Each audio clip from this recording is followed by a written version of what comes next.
Salut à tous, c'est reparti pour une nouvelle vidéo. Je voulais d'abord encore vous remercier pour le nombre de vues, c'est vraiment génial. Ça me donne la motivation pour en faire d'autres.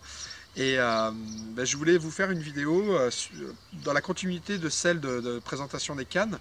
Parce qu'à un moment donné, je vous ai parlé de canne casting, de moulinet casting, des choses comme ça. Et je voulais vous faire une présentation, en fin de compte, de qu'est-ce que c'est qu'une canne casting, un moulinet casting et comment on l'utilise, parce que c'est vraiment une façon de pêcher qui se démocratise de plus en plus. Mais ça reste très compliqué, bien sûr.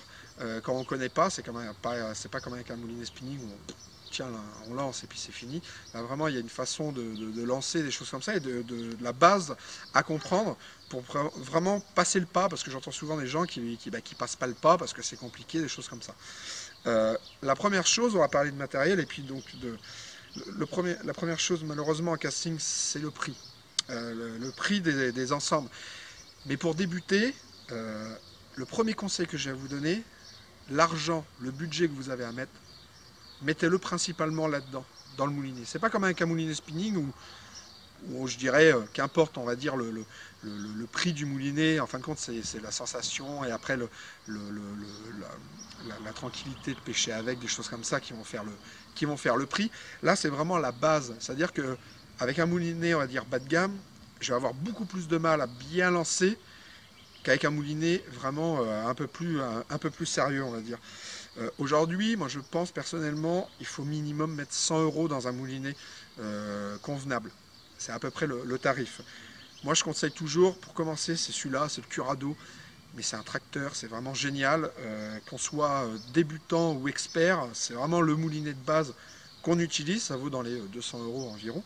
Et c'est la base, et c'est vraiment le premier conseil que j'ai à vous dire, c'est de bien mettre le prix là-dedans, c'est vraiment important. La canne, on va dire, c'est secondaire dans un premier temps. Pourquoi le casting? On parle de pêche en casting, mais pourquoi on s'y met? En fin de compte, il y a un côté génial dans le casting, c'est-à-dire que quand je tiens ma canne de cette façon-là, d'accord, le moulinet toujours au-dessus, c'est la continuité vraiment de mon bras. Et quand je prends un poisson, quand je lance mon leurre, j'ai vraiment l'impression d'avoir mon leurre au bout de la canne ou mon poisson au bout de la main, vraiment, et de tout ressentir.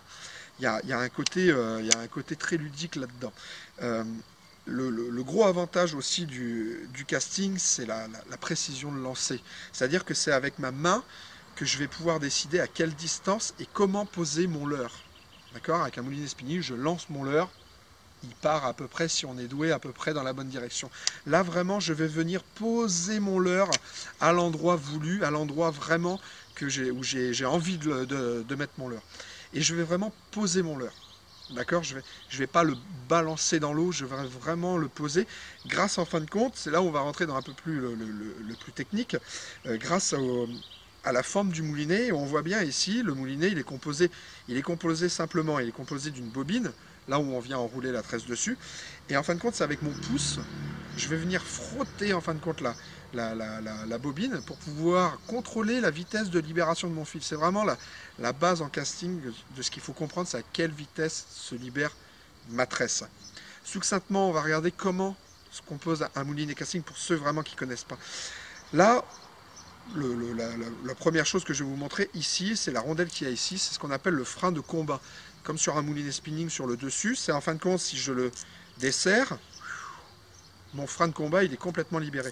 Et plus je le serre, là c'est en combat avec le poisson, eh bien, plus il est dur à sortir. D'accord? Donc ça c'est le premier frein.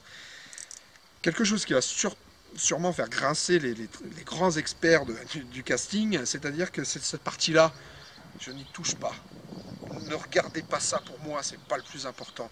Ça, c'est vraiment du fignolage, et même, personnellement, je n'y touche jamais à toute cette partie-là. Et en fin de compte, ici, on a une molette. Et c'est ça que je vais venir toucher pour régler mon moulinet casting. Parce qu'en fin de compte, ici, j'ai ma bobine, et j'ai un frein qui va venir appuyer sur ma bobine pour, en fin de compte, libérer plus ou moins de fil. La première chose, quand je monte ma canne, je mets mon leurre, et je serre cette partie-là, cette molette, dans ce sens-là.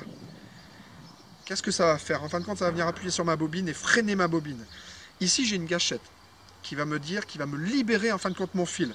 Si j'appuie dessus, il n'y a rien qui se passe. Pourquoi? Parce que le frein va venir freiner cette bobine-là pour pas que le fil se libère. Et ce que je vais faire, c'est avec le poids de mon leurre, là j'ai un leurre au bout, et ben je vais desserrer petit à petit cette molette qui est sur le dessus. Et vous voyez, petit à petit, la bobine, hop, elle se desserre, elle coulisse librement. J'arrête mon moulinet, il est réglé pour pouvoir lancer.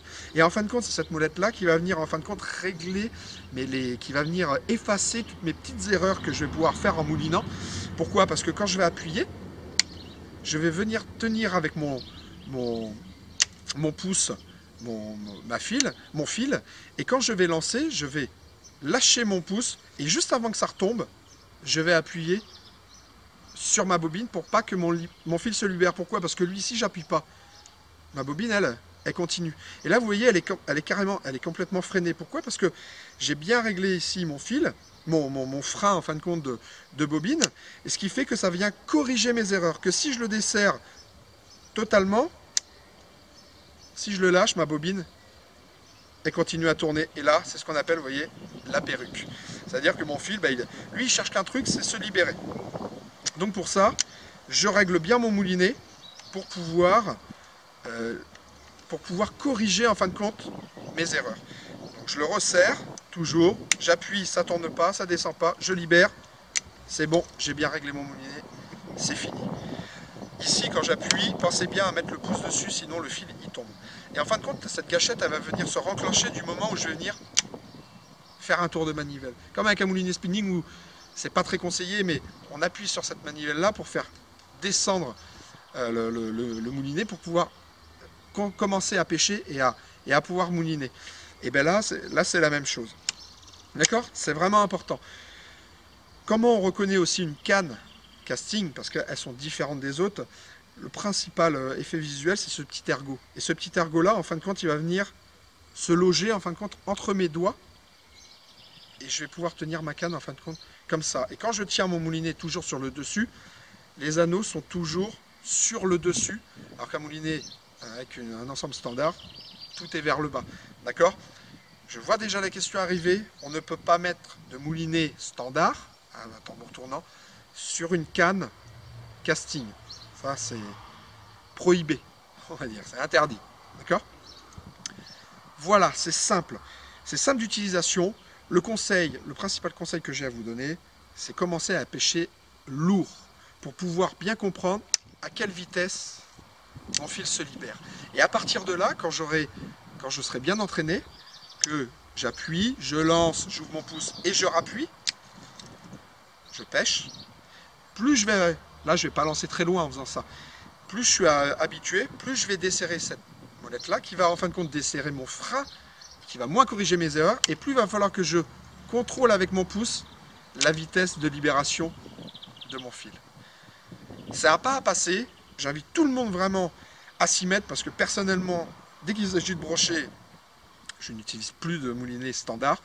Par contre, sur des pêches légères, de perche, de cendre, avec du matériel très léger, 5-7 grammes au maximum, et tout ce qui est en dessous, je pêche que en moulinet spinning. Personnellement, je trouve qu'il n'y a pas d'intérêt à descendre vraiment en grammage avec des moulinets comme ça, parce que là, il vous faut vraiment des moulinets très très chers.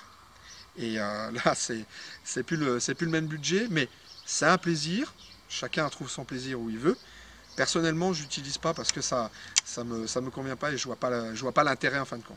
Alors que là, je suis vraiment dans la continuité de mon bras, ce que je disais, poser mon leurre, et puis la vitesse d'exécution, je lance, je mouline, je relance, je mouline, je pêche tout le temps, tout le temps, tout le temps. Je vous invite à vous y mettre. Regardez bien ces modèles-là, c'est vraiment génial. Et puis, je vous dis maintenant à bientôt pour une nouvelle vidéo. Au bord de l'eau, j'espère, à la pêche du brochet, on verra. Si vous avez des questions, n'hésitez pas à me les poser. Et puis, on se retrouve bientôt pour une nouvelle vidéo. Allez, ciao!